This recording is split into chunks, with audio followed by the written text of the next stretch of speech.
Welcome back into the Sports Source. This segment brought to you by our friends at Madisonville Marine. If you are in the market for a boat, they are about to bring some boats to you. Coming up in March, it's going to be the boat show. But right now, if you are interested in getting some of those fantastic boat show prices, head on down to Madisonville Marine, Highway 411 North in Madisonville. Tremendous rebates available on select models of G3, select models of Skeeter boats. Some of these up to $1,500 back, some of these up to $3,000 back.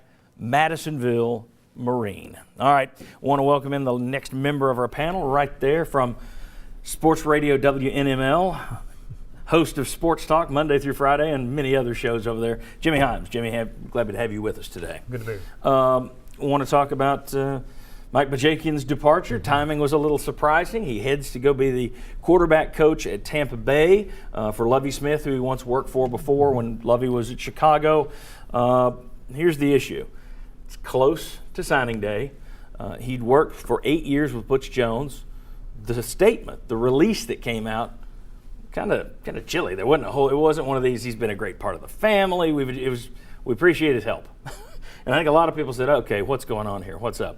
Now, neither one of them said later that there was anything going on, but thoughts on why this happened. Is there anything under the surface there that was bubbling up, or is it simply a man that wanted to get to the NFL? I think it's simply a man that wanted to get to the NFL. I've talked to Butch Jones and to Mike Bajakian, and neither one of them indicated there's any issue.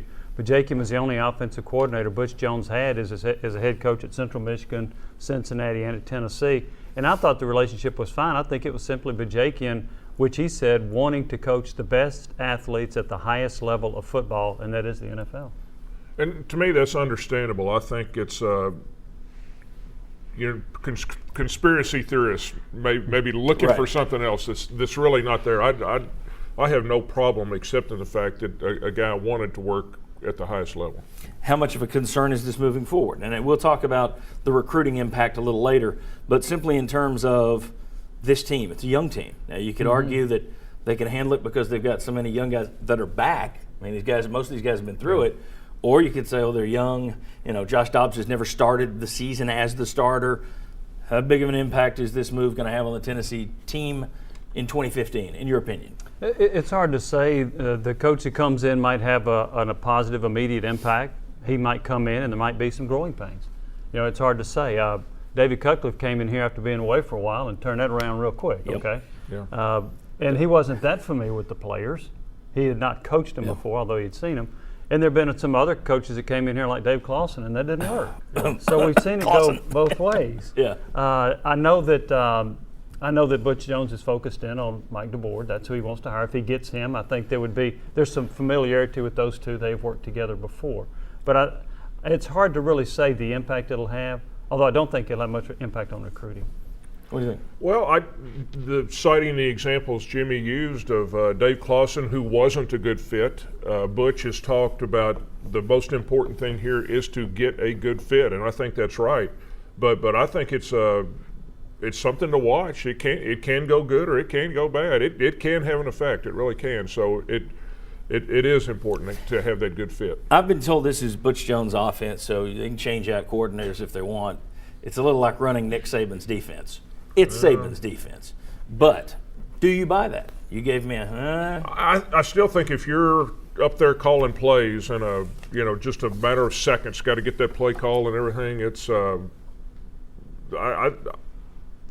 important position to me. I don't care if it is Butch Jones' offense. After Bajakian and Jones had worked together for so long, you would think that Jones probably had a good idea of what Bajakian was going to call, and Bajakian had a good idea of what Jones would want called. Yeah. Whereas you bring in anybody new, even if you are familiar with Mike DeBoer and it winds up being DeBoer, he's the guy. Let's jump ahead. We'll talk about all the candidates a little later because this isn't a done deal yet. DeBoer came in Friday, stuck around yesterday. He's met with the team, or he met with Josh Dobbs, I should say. This is someone who a lot of fans are already saying not interested in him. You check the tweets, which is always where you go for the wisest feedback. But you have a lot of people saying that this has killed the momentum on the offseason. You had a chance to get somebody young, somebody new, and instead you're getting this guy who's not even coaching right now. The thing that I was reminded of was he was the runner-up to Dave Clawson under Philip Fulmer a few years ago.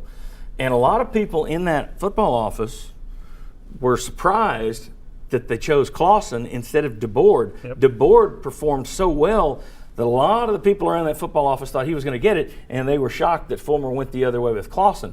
So I wouldn't – it's not DeBoard yet. There are other guys on our board we'll show you. But if it is DeBoard, I think it's way too early for anybody to pull their hair out. They pulled their hair out when they hired John Chavis in 95, didn't they? And promoted Well, David what are you Cutcliffe. doing hiring this guy? You crazy? So, yeah, DeBoard was the Central Michigan head coach and retained Butch Jones on the staff back when Butch Jones had been an assistant there. They know each other. The guy has a good reputation. I also remember at Michigan they had a quarterback named Ryan Mallett that was supposed to transfer here if DeBoard came too. Yeah. But, I have no reason to think DeBoard wouldn't do a good job. He does have NFL experience as well. He's been around a lot. I think he's an experienced coach, a mature coach. I think he'd be a good fit. One of the big concerns, he's not been a guy who's been running the spread offense. He's a pro-style offense. You wonder, though, with a man who's 59 years old and has a resume that's this long, how much different is it to come in there and say, I can call plays for this too? That's going to be a big unknown. If it is DeBoard, I think that is a very, very fair question. How comfortable is he going to be in this spread zone read offense? I just cannot imagine Butch Jones hiring him if he doesn't feel 100% comfortable that he is a good fit. Agreed. All right. We will talk more about that a little bit later in the show. When we come back, Southern Miss self-imposed some sanctions on themselves this week. What does that mean for Donnie Tyndall and Tennessee? We will discuss with our basketball crew. Come on back on the Sports Source.